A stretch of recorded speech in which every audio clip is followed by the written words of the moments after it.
بسم الله الرحمن الرحیم. به نام خدای جهاندار جان آفرین، حکیمی سخن در زبان آفرین. حمد و سپاس مر خدا را که صنعش در وجود آورد ما را.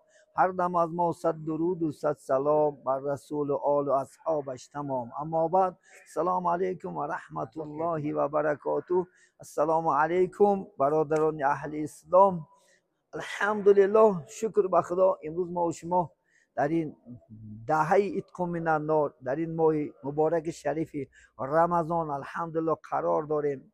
امید میکنیم که الله سبحانه و تعالی در این دهه یعنی تمام گناه های ما و شما را الهی مغفرت کند، از آتش دوزخ خلاص میکند، رحمتش سزاوار میکند. حتی اینکه انشاءالله خود ماه رمضان باشم انشاءالله برای آبادی مسجد قرار نداریم. الحمدلله خدا خواهد دوستای عزیزم روزه دارن، خدا مبارک کنه، خدای سبحانه و تعالی کچو قوت چوتیا چه طرز باشدم انشاءالله خدا خواهد برای آبادی مسجد و تیسر مسجد انشاءالله خدا خواهد بر کار درآورده برای عبادت انشاءالله تیاری دیدن همه حرکت داریم. الله سبحانه و تعالی اله اولا ما کچو قوتیا در دعا باشین شما و اون مسافرایی که و اون برداری که باری ما را میبینن خدا خواهد و دستگیری دارن، چی با دعاهاشو، چی مالی، چی انشاءالله جانی، انشاءالله کدام طرز باشدم البته خدا خواهد برای پیشرفتی یعنی مسجد ما حصه گذاری دارن. الله سبحانه و تعالی اما برادری که در خدمت هستند در امراش و رزقاش و کسب و کاراش خدا خواهد در خانه هاش برکات فیض چی همین مسافری که خدا خواهد در سفر هستند، سفرهای بابرار صحت بوده است، خدا سبحانه و تعالی سلامت با کیسه های پول باروی های سرخ نزد خاندان نزد وطن عزیز برگشتن الله نصیب بدارد. پیامبر نازنین محمد صلی الله علیه و سلم میگه تمام عمل انشاءالله بنده بریده میشد مگرم سه کارش هرگز خدا خواهد بریده نمیشد. دائم در عالم برزخ هم قبر نگی خواه میریم انشاءالله از دنیا میگذریم، ثوابش در قبر انشاءالله رسیده. قبر ما و شما گل و گلزار و تمام خدا خواهد از جنت انشاءالله کرپه ها مینداختیان. یکی همین فرزند صالح، کسی که فرزند صالح نماز خوان طاعت عبادت کننده که با مردم دائم نفع و فایدهش میرسونه، انشاءالله خدا خواهد فرزند انشاءالله به وای رسوند و خودش از دنیا گذرد در همه عالم برزخ عالم خاک. البته ثوابش خدا خواهد انشاءالله تا قیامت رسیده میستاده.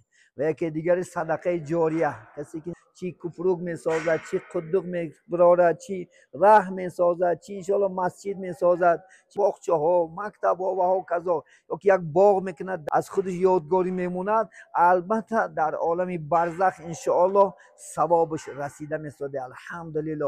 و یکی دیگرش کسی که انشاءالله عالمه که خدا خواهد علم دارد، از علم و انشاءالله خدا خواهد مردم فایده میبرد، شاگردان موند علم برای مردم انشاءالله میتیاد فایده میکند، از همون شاگردایی که در حق خدا خواهد انشاءالله استاد دعا میکنند البته ثوابش انشاءالله خدا خواهد در عالم انشاءالله برزخ در قبر و در آخرت هم این سه گروه دستگیری میکرد. یکی امروز خدا خواهد انشاءالله صدقه جاریه که در دیاری ما خدا خواهد یک چکترین یک شلاخی عادی ترین یاردم الله اولا به یاردم تمام مسلمانای روی دنیا خدا خواهد این چیز برپا شده ساده است. انشاءالله امید میکنیم تا حیات هستیم ابدالابد انشاءالله در حق برادرها خدا خواهد این خلقی و شیار زمین البته دعاگو هستن انشاءالله خدا خواهد این اجر و مکافاتش فقط الله میده. برادر اهل اسلام ما هیچی داده نمیتونیم، از دست ما یک دعا میاد خدا خواهد انشاءالله، لیکن وعده الله سبحانه و تعالی کسی که خیر میکنه احسان میکنه پاداش انشاءالله خدا خواهد الله سبحانه و تعالی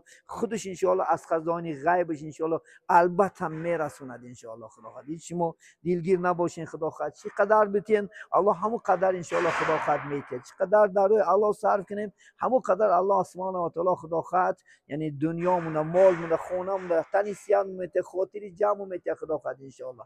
برای همین عزیزانی من خدا خواهد انشاءالله بتونیم قدر امکان هیچی هم نتونینم یک خدا خواهد کف دعا کنین الله سبحانه و تعالی. من در اینجا قریب 20 نفر انشاءالله مسافرها خدا خواهد انشاءالله خود از یعنی از تیرمیز بچه اومدن انشاءالله خدا خواهد، از اندیجان، از دیگر جا اومدن مثال خدا خواهد برای رضای الله سبحانه و تعالی خدا خواهد خدمت دارن. الله هم این استوره در امروز رزقش و کسب و کارش برکت دهتونه خدا خواهد، اجر و مکافاتی که خدا خواهد این خانه یا هر یک ریشته که هر یک چیزی که میبینین طلا از خدا خواهد روز قیامت در جنت است. الله سبحانه و تعالی برای همه ما شما خدا خواهد قصرها بنا کرده میتید انشاءالله خدا خواهد. این پیامبر اسلام حدیث است این پسترین برای هر یک مومن 100 باغ میتید الله سبحانه. اون باغایی که خدا خواهد از این دنیا هم کلون است، بلکه در اون باغها برای مثل همین مسجدها قصرها الله سبحانه و تعالی برای ما شما بنا میکند.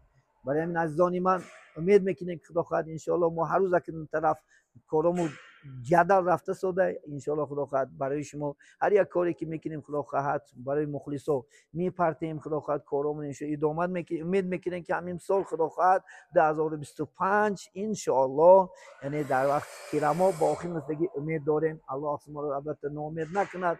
البته الله سبحانه و تعالی مهری همین مسجد همه مسلمانان خدا خواهد در قلبش اندازد انشاءالله زودتر آباد شود. انشاءالله الله هم راضی می شود از ما و شما. خدا خواهد دویم در اینجا خدا خواهد فقط عبادت، فقط خدا خواهد طاعت عبادت میشد، فقط دعاگوی تمام اهل مردم میدرایند در حق خدا خواهد آباد کنندگان دویم دعا در دعا هستند. البته الله سبحانه و تعالی بار دیگر خدا خواهد این ماه مبارک برای ما شما مبارک باشد. دهه عتق من النار این چنین در این دهه خدا خواهد دو روزی با خوب دارد که ما نوارا پرتافتیم.